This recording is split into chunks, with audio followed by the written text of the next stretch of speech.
A decisão se refere ao ex-presidente Jair Bolsonaro. Na hora do Break News, eu citei aqui o nome do deputado federal Eduardo Bolsonaro. Peço perdão pelo lapso, mas a decisão se refere ao ex-presidente Jair Bolsonaro. Vou chamar agora a Edilene Lopes, que está na nossa redação em Brasília. Edilene, isso aconteceu agora há pouco, por volta das 6 horas, 6h05, mais ou menos. É informação que também chega aqui para mim, que houve, além desse pedido de prisão domiciliar, também apreender o celular do ex-presidente, não é isso? Exato, Leandro. Eu estava neste minuto, enquanto o Pedro Venceslau falava, lendo essa decisão do Supremo Tribunal Federal e o fato de Jair Bolsonaro ter aparecido nas redes sociais nesse final de semana, participando por videochamada, mesmo que calado, das manifestações que ocorreram em várias partes do Brasil, em diversas capitais, pesou para que essa decisão de Alexandre de Moraes fosse tomada. E agora nós temos que pensar no próximo passo.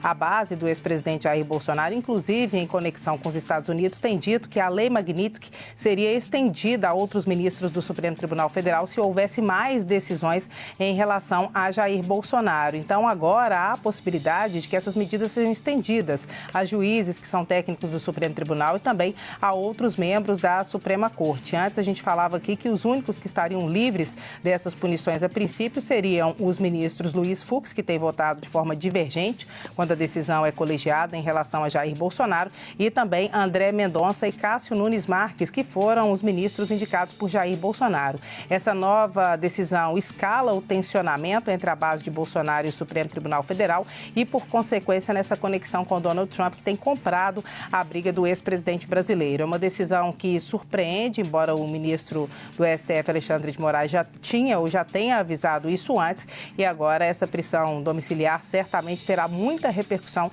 nas redes sociais e vai alimentar uma nova mobilização da direita, que já promete um 7 de setembro maior do que foram as manifestações de ontem. É uma decisão de última hora que, embora alguns pudessem aguardar, é uma surpresa, porque agora, com a chegada do julgamento do ex-presidente Jair Bolsonaro previsto para meados de setembro, antes disso ele chega numa punição ou numa medida cautelar máxima antes da prisão, de fato, que é a prisão domiciliar, que vem em sequência da tornozeleira eletrônica. Então, agora certamente vamos acompanhar as repercussões na base de Bolsonaro, e o primeiro dia de fato de funcionamento do Congresso Nacional, que vai ser amanhã, quando já tem sessão, vai ser um dia muito tenso aqui na capital federal, Leandro.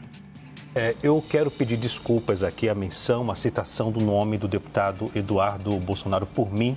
A decisão se refere ao ex-presidente Jair Bolsonaro. Na hora do Break News, eu citei aqui o nome do deputado federal Eduardo Bolsonaro. Peço perdão pelo lapso, mas a decisão se refere ao ex-presidente Jair Bolsonaro. Edilene e Pedro Venceslau, eu destaco aqui a página número 23, porque no trecho em que o ministro Alexandre de Moraes cita o motivo dessa decisão, ele fala que o flagrante desrespeito às medidas cautelares foi tão óbvio que, repita-se, o próprio filho do réu, o senador Flávio Nantes Bolsonaro, decidiu remover a postagem realizada no perfil dele, na rede social Instagram, com a finalidade de omitir a transgressão legal. Se refere, portanto, à publicação do vídeo das manifestações de ontem em várias capitais pelo país, né? O ministro do Supremo Tribunal Federal, Alexandre de Moraes, ele segue falando que não bastasse isso, o réu, Jair Messias Bolsonaro, realizou ligação telefônica por chamada de vídeo com seu apoiador político e deputado federal Nicolas Ferreira, demonstrando o desrespeito à decisão proferida por esta Suprema Corte, em razão do claro objetivo de endossar o tema de manifestação de ataques ao Supremo Tribunal Federal. A decisão foi expressa ao afirmar que, aí cita, portanto, um trecho, o descumprimento de qualquer uma das medidas cautelares implicará na revogação e decretação da prisão nos termos do artigo 312 do CPP, o Código do Processo Penal.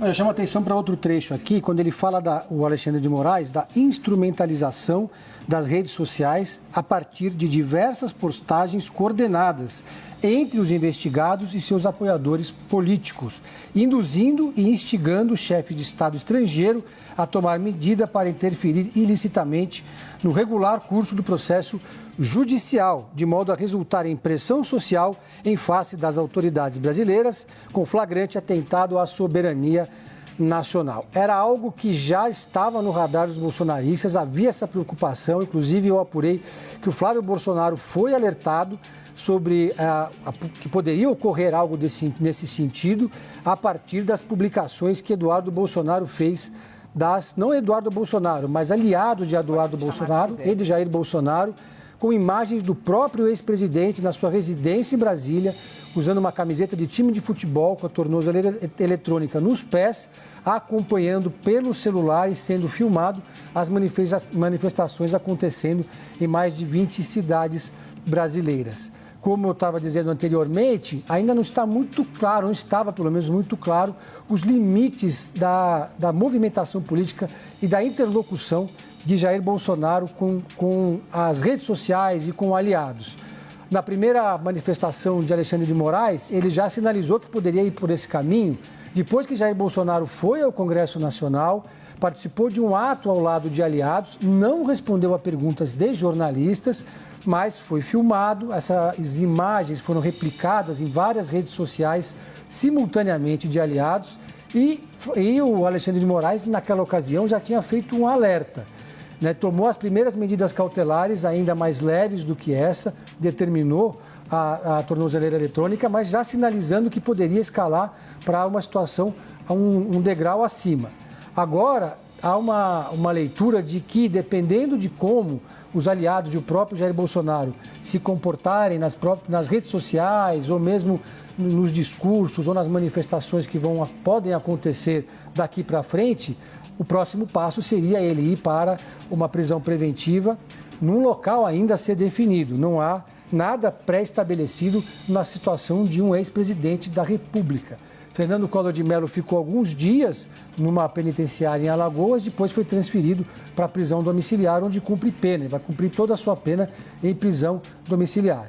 Já se estabelece, então, portanto, agora um debate sobre para onde iria Jair Bolsonaro caso haja uma antecipação de todo o processo e ele tenha que cumprir a pena preventiva, que fica num regime fechado. Iria para um quartel do Exército, por exemplo, por uma cela da Polícia Federal ou iria para algum outro presídio onde ficaria, claro, numa cela especial.